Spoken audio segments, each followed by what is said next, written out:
Secretaria de Estado da Cultura do Rio Grande do Sul e TV Sangue de Gaúcho apresentam Receitas da Nossa História, projeto cultural que tenta resgatar a história da culinária do estado do Rio Grande do Sul, desde os povos nativos até os imigrantes que hoje permanecem em nosso estado. Este projeto consiste em uma websérie de 12 episódios que vai ao ar pelo nosso canal no YouTube e pelas redes sociais TV Sangue de Gaúcho. Tenta trazer até você um pouquinho da história da nossa culinária. Além de nós termos uma websérie com acessibilidade, com libras e legenda, vamos ter a edição de um livro com 500 exemplares, onde poderemos mostrar um pouquinho também das nossas receitas. Eu quero aproveitar hoje e agradecer a etnia árabe, que vai estar presente no nosso programa. Dizer que para nós foi um privilégio poder estar fazendo esta apresentação.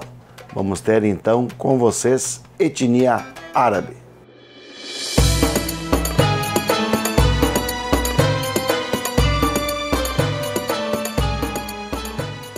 Neste episódio estaremos apresentando a etnia árabe.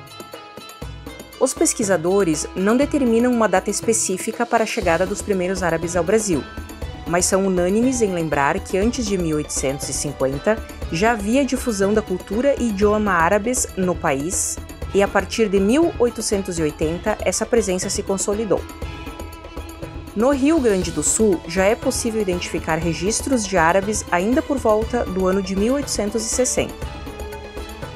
O fluxo de árabes para o Brasil se intensificou após as visitas do imperador Dom Pedro II à África e ao Oriente Médio, onde foi apresentado aos habitantes daqueles países uma nação com enorme quantidade de terras férteis, exploradas pelos colonos europeus, mas que precisava de comerciantes que fizessem as mercadorias circularem pelo território. E sabia que os árabes faziam isso muito bem. A presença árabe foi fundamental para o desenvolvimento do comércio no Brasil.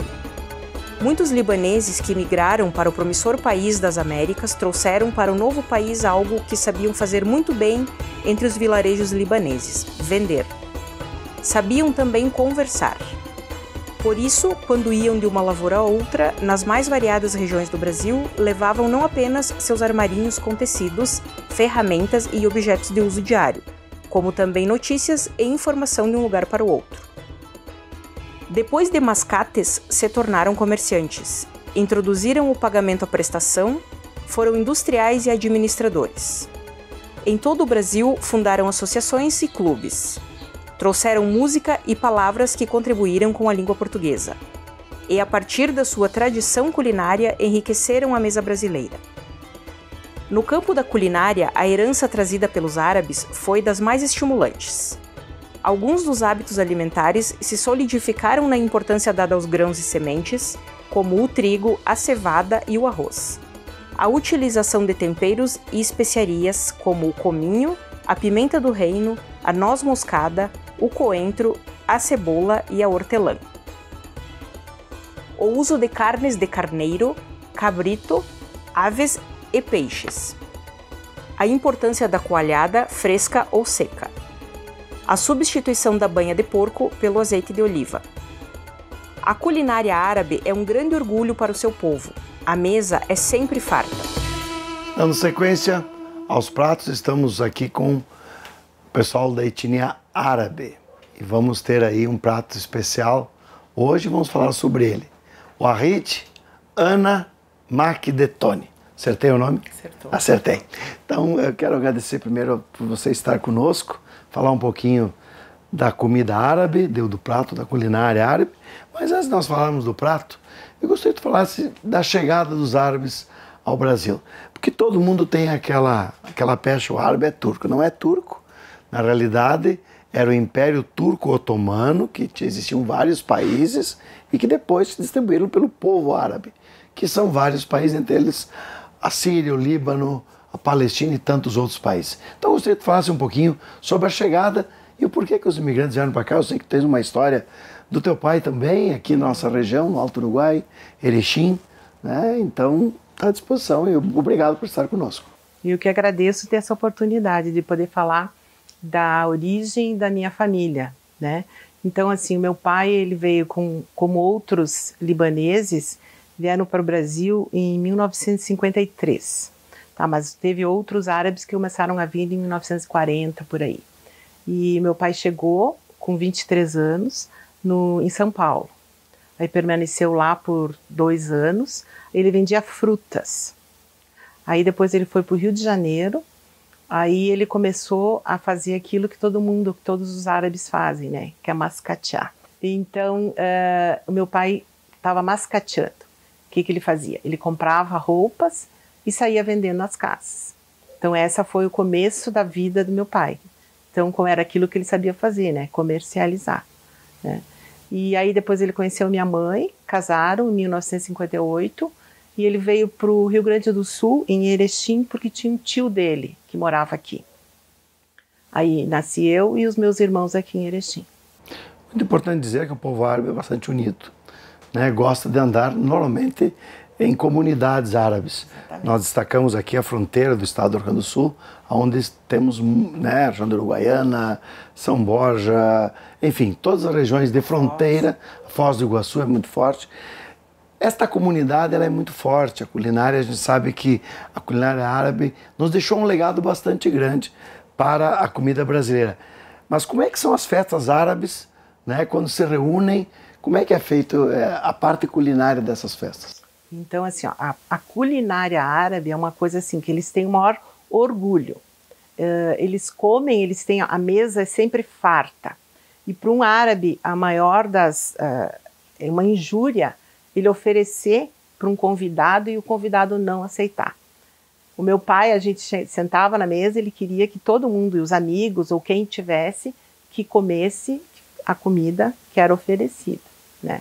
Então, assim, é muito farta, com muita coisa, e eles são um povo alegre, tá? Os casamentos árabes, os homens dançam, as mulheres dançam, é muito bonito mesmo.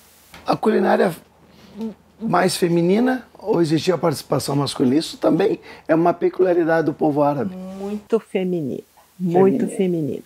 Então, assim, tem até uma coisa que os árabes dizem assim, a comida, por exemplo, ela vai num amigo, vai em algum lugar, né, come, ele diz assim, tão boa, quase tão boa quanto a da minha mãe, ou da minha esposa. Então, assim, a de casa é sempre melhor, né? Então, essa é uma característica. Então, as mulheres cozinham e os homens se beneficiam, né? Saboreia. Isso é muito importante, uma peculiaridade da comida árabe, quando eu fui ler sobre a culinária, que me chamou a atenção. Nós temos também, assim, algumas especiarias. A gente sabe que as navegações todas, né, que partiam de Portugal e Espanha, fomos colonizados aqui por portugueses e espanhóis, na América do Sul, mas eles contornavam a África para chegar no Oriente Médio e nos povos árabes para buscar especiarias. Nisso deu o descobrimento do Brasil, então a história toda conta isso. O que deixaram os árabes para nós, além da pimenta do reino? Nossa, tem várias especiarias, né? Então, noz moscada, cominho, pimenta, isso na culinária. Então, os árabes também contribuíram na arquitetura, na música. Na música, inclusive o nosso cavaquinho é de origem árabe. A origem árabe. E uma peculiaridade dos árabes que eu também notei na culinária é a substituição da banha de porco pelo azeite de oliva. Isso. Muitos povos árabes são de região muçulmana, então não comem carne de porco. O que o azeite de oliva, o que ele é importante dentro da cultura árabe? Muito importante. Eles cozinham praticamente com azeite de oliva. Então, assim, o meu pai lá em casa, a gente não usava banho, né? A gente usava azeite de oliva. O meu pai, na verdade, era muçulmano, mas existem árabes que não são, né? Que são cristãos, mas o meu pai era muçulmano. Então, em casa, a gente não comia carne de porco. Isso é uma peculiaridade da culinária, né? Tipos de, vamos dizer assim, ingredientes, cebola, alho, o que usa, quais os básicos ingredientes de uma culinária, de uma mesa árabe? Arroz, o que é que usa? Carne de cabrito, muito. Eles usam muita hortelã, né? Por quê? Porque eles usavam, tem gente que tem preconceito, mas nada a ver, que é uma comida maravilhosa, que é o quibe cru. Que, na verdade, a gente usa a carne sem cozer, né? Sem cozinhar e nem assar. Então, a gente faz... E para que serve a hortelã? Para preservar o sabor, para poder, né? Então, arroz, muita cebola, muito alho, tá? Existe um grãozinho que eles usam, o cardamomo. Grãos e sementes. Grãos e sementes, exatamente. Bastante isso. E nós tivemos a herança também do café, né?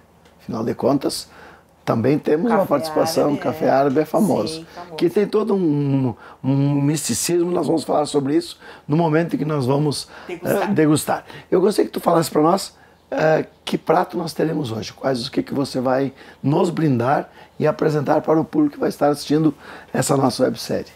Eu vou fazer um mijadra, que é um arroz com lentilha. Ele é bem fácil de fazer e muito gostoso. Eu sempre digo assim, que ele fica melhor até no dia seguinte, mas é muito, muito gostoso. Então vamos lá, vamos partir ali para a nossa bancada. Vamos lá então. O prato da culinária árabe que apresentaremos agora é o mijadra, prato milenar árabe feito com lentilhas, arroz e decorado com fatias fritas de cebola.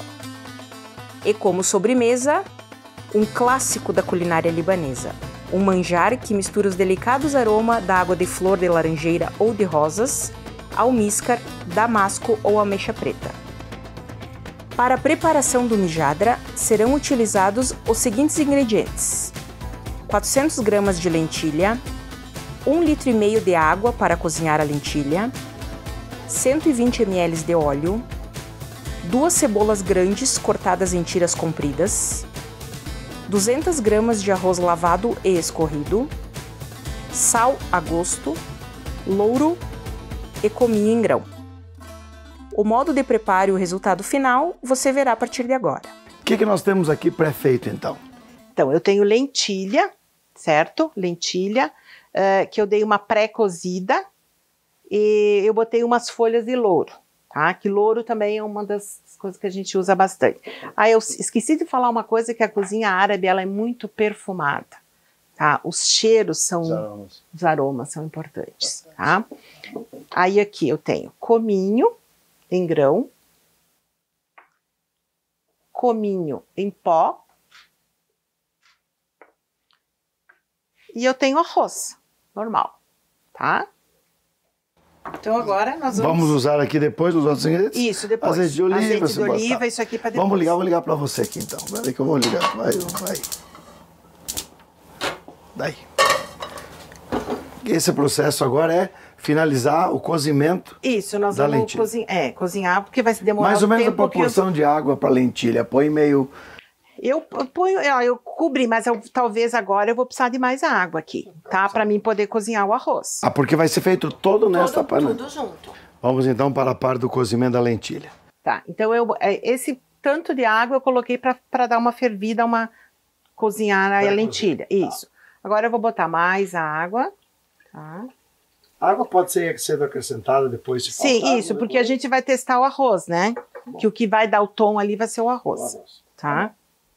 Então agora eu vou colocar, não dá esperar dar uma aquecida aqui. Tá. Esse fogo precisa temperos, sal, vai alguma coisa, não usa depois nada. Eu vou botar sal. Depois na sequência, os outros temperos. Tá bom. Bom, depois de colocar a lentilha na panela, vamos dar sequência ao prato. O que nós vamos antecipar aqui? Agora nós vamos caramelizar a cebola. Com o azeite de oliva. Olha aí, barbaridade. Mas mostra aqui como é que se faz. Vamos fazer aqui em cima, depois nós recolhemos. Eu quero só ver como é que tu faz para descascar, hein? Esse segredo... Não tem segredo. Esse aqui é um jeito brasileiro de descascar a cebola.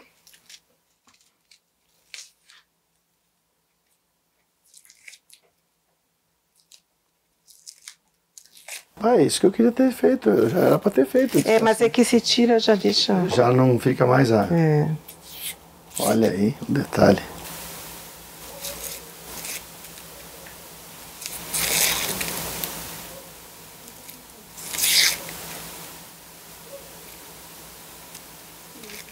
Claro não, eu sou ruim. Eu sou ruim de choro. Ó, Reide, eu posso olhar aqui posso olhar aqui a tua panela? Ó, começou a levantar o fervo aí agora. Deixa ferver. Deixa mais um pouquinho. Que eu tá bom.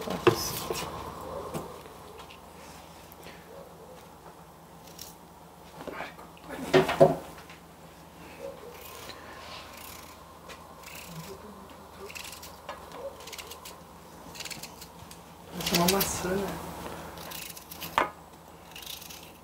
Vocês vão ver a maravilha que fica depois. Para a cebola caramelizada, então, agora foi cortada. O que vamos acrescentar? O azeite. Azeite. Se precisar mais, depois a gente coloca mais, tá? Vai precisar. Tá. Cebola, o azeite vai pro fogo agora.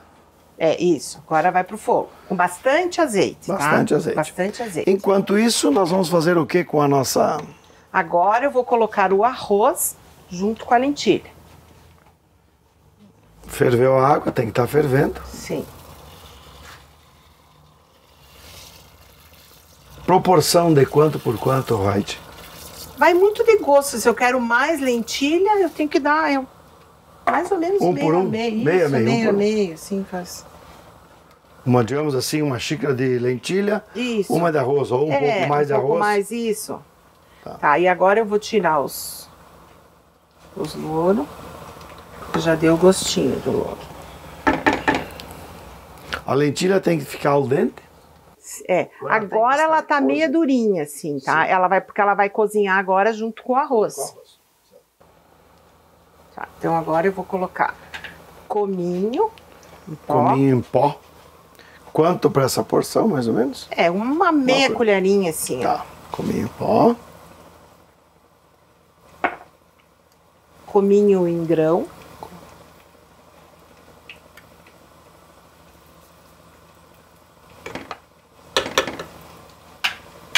E não podemos esquecer do sal.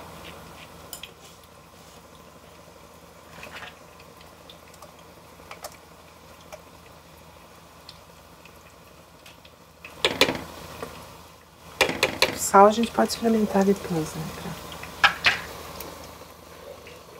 A cebola já começou a fazer barulho. E aqui nós temos o café. O café nós a última vamos fazer, né? Ah, o cafezinho nosso aí.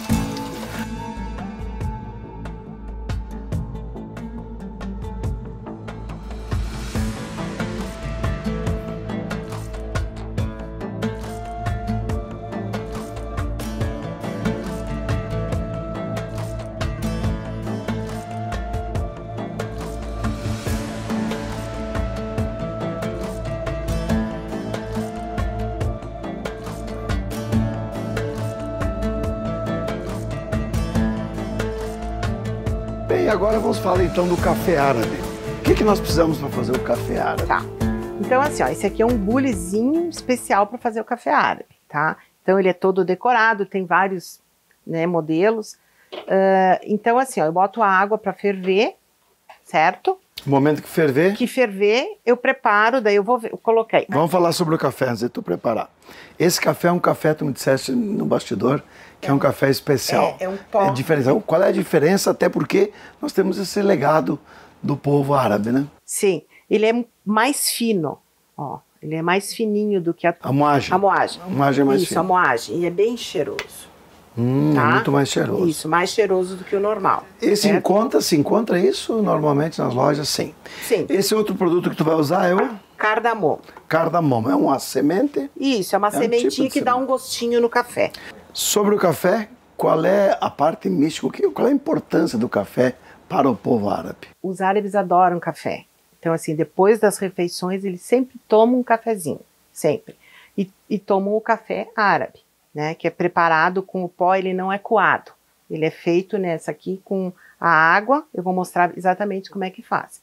Tem uma tradição que diz assim, ó, que as mulheres árabes, elas conseguem prever o futuro, tá? Ver o futuro de quem tá tomando o café. Então, como é que funciona? Eu não sei fazer isso, mas, né, há mulheres que fazem. Quando tá tomando, porque fica a borra no final, o pó fica ali. Elas viram a xicrinha e fica ali aquilo que está previsto para você. Tá? Então, assim, tem vários significados. É uma previsão. Isso, uma previsão. Tá? Isso é quem acredita, né? É certo. É. Agora vamos esperar então ferver a água. Isso. E na sequência a gente vai mostrar então o café árabe para você. Começando a ferver a água, o que nós temos que fazer agora? Eu estou colocando as sementinhas de cardamomo, tá? Já botei 3 sementinhas. 3 sementes, é o suficiente. Agora eu vou colocar o pó do café.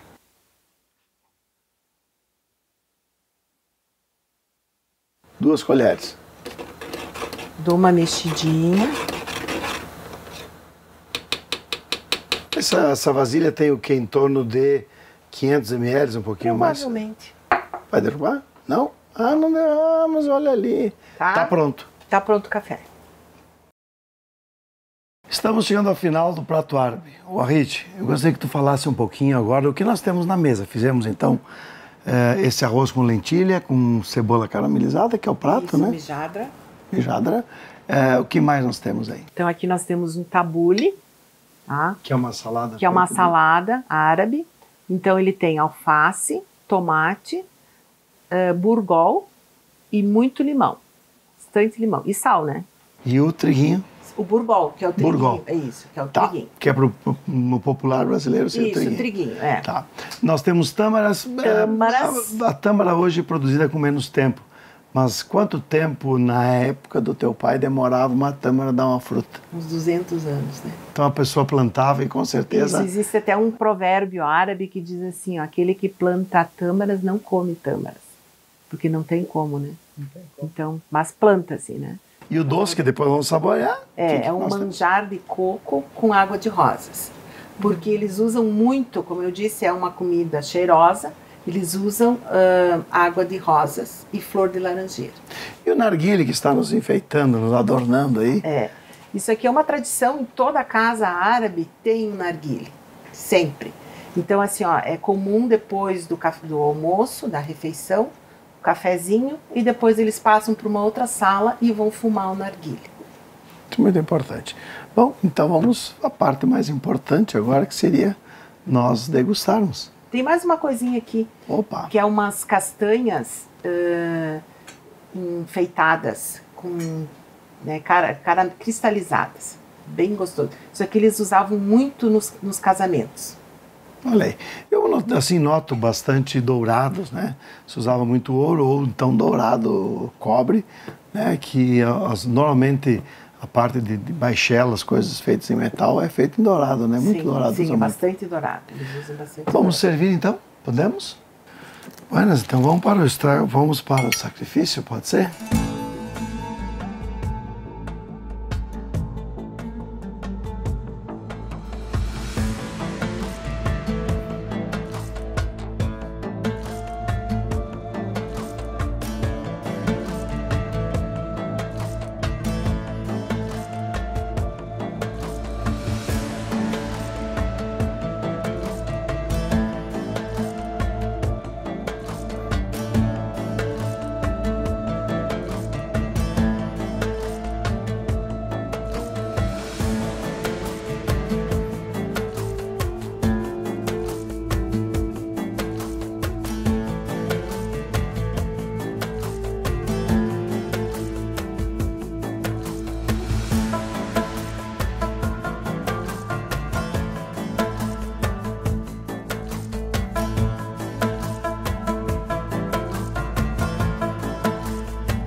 Bem, agora vamos então para a sobremesa. Mais uma vez estou agradecido por estar conhecendo a culinária árabe. Gostaria que tu falasse um pouquinho do café, das tâmaras e desse docinho, que eu já vou aproveitar e comer um aqui.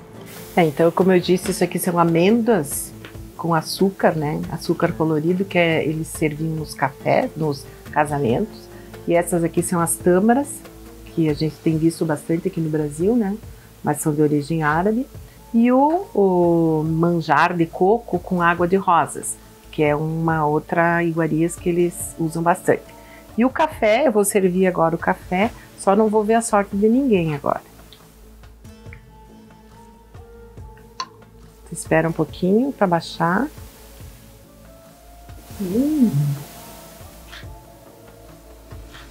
vou provar o doce. Tá bom.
Esse projeto cultural conta com o patrocínio das seguintes empresas: Brastelha Industrial, Cavalete Cadeiras Profissional, Bigolar Máquinas, Ervateira Rei Verde, Casul Distribuidora e GPR Nutrição Animal. O financiamento é do Procultura RS, Governo do Estado do Rio Grande do Sul.